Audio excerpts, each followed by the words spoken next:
Hello, my dear students. A very good afternoon to everyone. Um, this is Monday, 28th of July, and my name is Khadija Anwar. This is the fourth video lecture of chapter 4, that is planning, subject business studies. I hope you all are taking good care of yourselves and staying at home. Okay, so let's get into the topic without wasting any more time. Today's topic is process of planning, because whenever you plan, there are some steps which are to be taken in the process of planning to make it healthier, to make it more efficient and to make it more productive. ठीक है, किसी भी चीज को जब हम लोग plan करते हैं तो उसको उसके स्टेप्स को फॉलो करके अगर प्लान करेंगे then it will be more productive. Productive means वो ज्यादा काम का होगा, ज्यादा फायदे वाला होगा.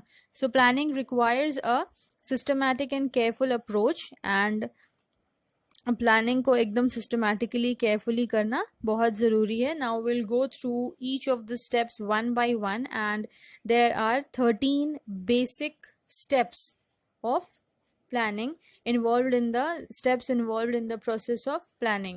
Okay, so let's go through each one of them briefly.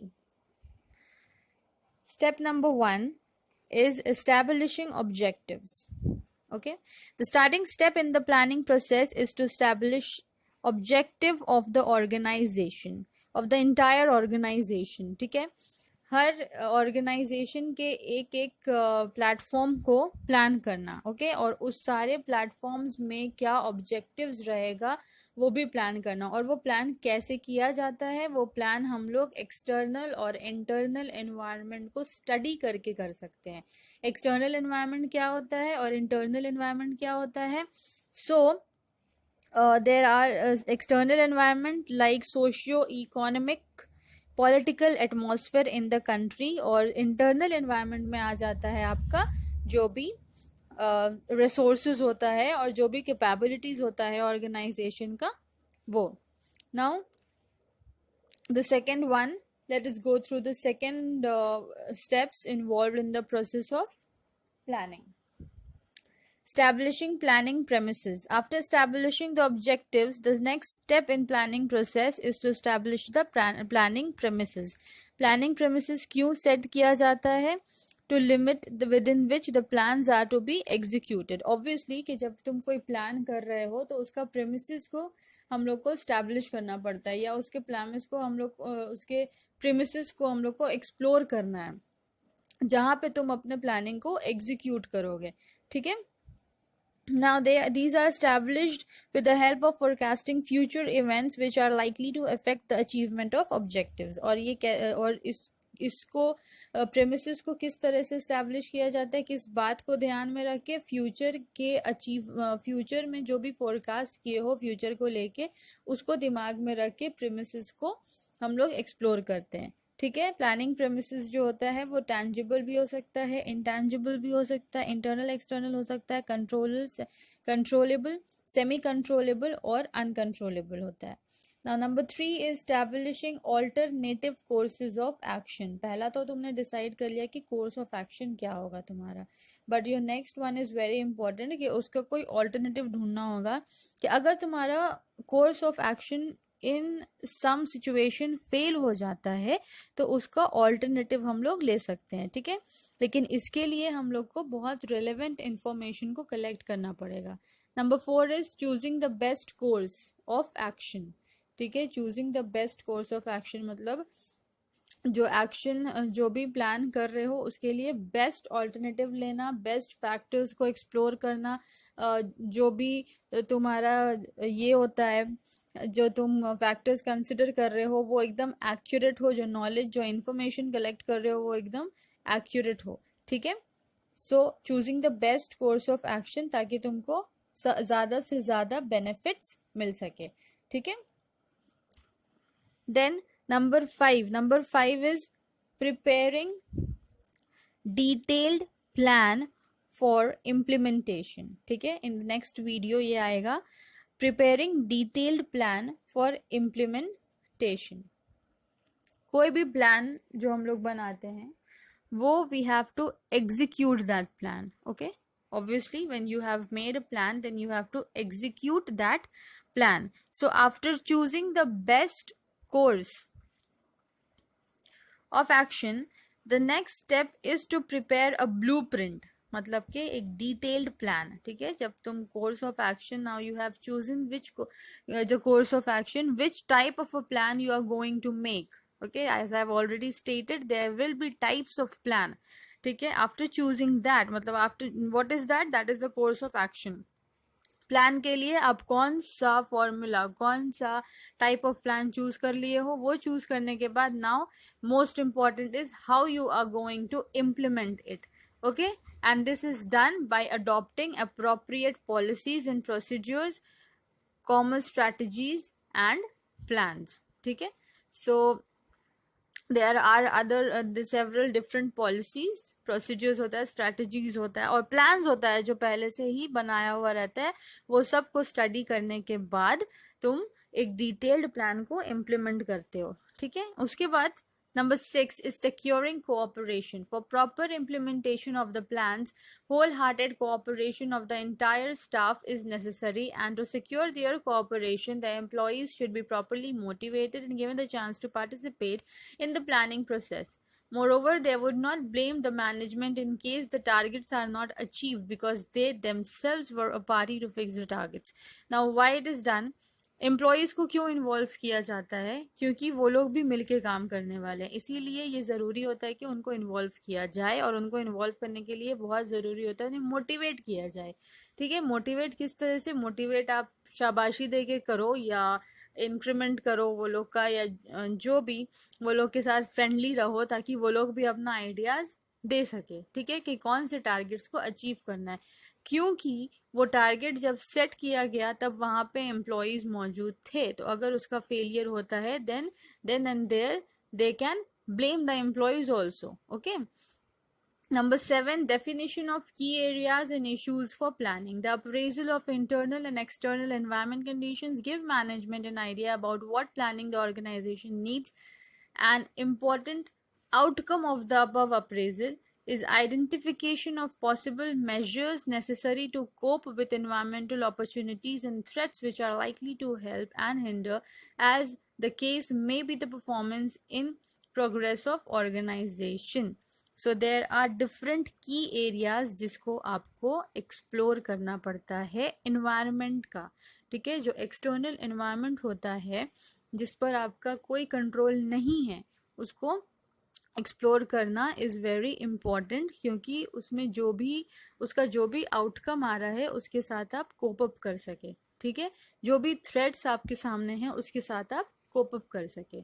ठीक है, Number 8 is formulation of medium range and short range plans. So long range plan जो होता है वो efficient नहीं होता है और वो flexible भी नहीं होता है. ठीक है, इसीलिए हम लोग short range और medium range plans को क्रिएट करते हैं, because they are more flexible, क्योंकि वो शॉर्ट ड्यूरेशन के लिए होता है. शॉर्ट रेंज और मीडियम रेंज प्लान्स बहुत ज़्यादा होता है तो फॉर अ ईयर होता है या फॉर अ मंथ होता है. ठीक है, तो इसको ऑब्वियसली ये जो है इसको हम लोग आराम से, अगर कुछ चेंजेस करना पड़ेगा तो हम लोग ये मंथ नहीं हुआ या ये ईयर नहीं हुआ, ठीक है चलो नेक्स्ट ईयर कर लेंगे. बट लॉन्ग रेंज प्लान्स जो होता है उसका ड्यूरेशन बहुत ज़्यादा होता है, तो लॉन्ग रेंज प्लान्स जो होता है they are less flexible than short range and medium range plans. इसीलिए जब लॉन्ग रेंज प्लान्स बनाया गया है तो उसके साथ साथ शॉर्ट रेंज और मीडियम रेंज प्लान्स भी on the basis of long range plans बना लेना चाहिए.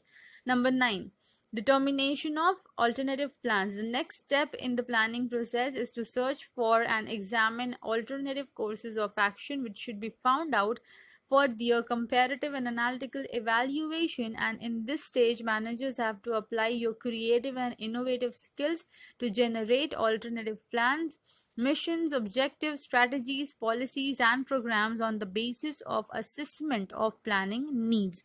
ऊपर में जो हम लोग पढ़े थे वो अल्टरनेटिव कोर्स ऑफ एक्शन जो था वो प्लान करने के पहले की बात थी. Now you have already planned. ठीक है, अब उसके बाद भी एक ऑल्टरनेटिव प्लान बी लेके चलना चाहिए. क्यों? क्योंकि ऐसा हो सकता है कि जो आप प्लान ए किए हो वो सम और द अदर रीजन सक्सेसफुल नहीं होता है, तो जल्दी से प्लान बी में स्किप कर सको, ठीक है, ताकि तुम्हारा काम नहीं रुके और तुम्हारे पास दूसरा प्लान भी अवेलेबल है, ठीक है। Now number 10 is securing participation of employees. The execution of successful plan depends to a large extent upon the loyalty and sincerity of the subordinates. It can be secure only if they are allowed to participate in planning. Planning must be communicated, explained and consulted with them, which improve as it improves the quality of planning. So जब plan करते हैं anything which we whenever we plan, हम लोग क्या चाहते हैं कि जितने भी लोग वो काम करने वाले हैं जिसके लिए हम लोग प्लान कर रहे हैं वो सारे लोग वहाँ पे प्रेजेंट रहे, okay. And this is very important for quality working. अगर तुम सब मिल के प्लान कर रहे हो तो अगर कहीं पे कुछ गलत होता है, the other one can say अरे ये हम लोग प्लान नहीं किए थे, let's not do this, let's do some other thing which we have planned, ठीक है। So participation of employees is very important. Number 11, considering the strategy. Strategy has a significant contribution in the execution of plan. Strategy बोल सकते हैं it's a kind of objective, ठीक है। हम लोग कुछ प्लान किए हैं तो उसका कुछ स्ट्रैटेजी होना चाहिए। प्लान स्ट्रैटेजी क्यों होना चाहिए? उसे जल्दी करने के लिए कि नहीं मेरा तो ये स्ट्रैटेजी था, ठीक है। Whenever we are given a task या तुमको इतना कंप्लीट करना है तो उसके लिए भी हम लोग स्ट्रैटेजी बना लेते हैं। सो while we plan something we should make a strategy उसको easy करने के लिए। Then number 12, arrangements for implementation. Now you have already planned, you have plan A, you have plan B, you have defined you have already discussed about the course of action कि कौन सा type of plan use कर रहे हो। Now the main thing is to implement it. How you will implement it? Okay, now implementation के लिए भी तुमको एक फील्ड चाहिए कि किस फील्ड में तुम अपने प्लान को इम्प्लीमेंट कर रहे हो। The last line is not visible, let me tell you the last line is cooperation and understanding by personnel. Cooperation and understanding by personnel. Let me explain, read the whole caption. Plans should be explained to the subordinates to ensure their support in the execution of plan, because successful implementation of plans requires wholehearted cooperation and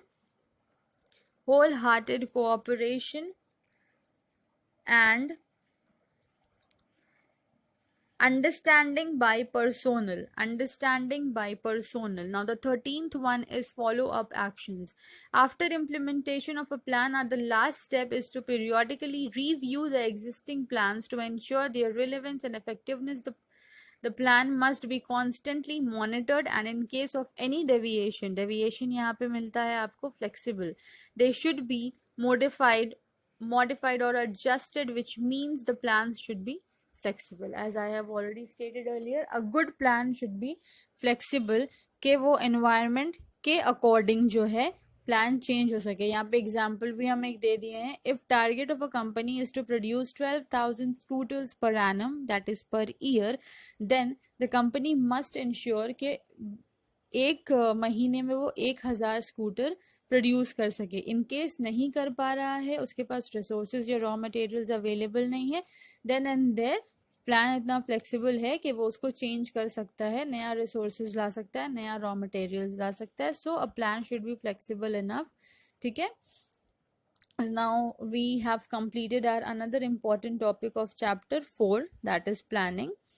I request you all of you to please make sure कि अगर कोई भी doubt है तो उसे comment करो नीचे में, so that I can explain you and I can clear your doubts.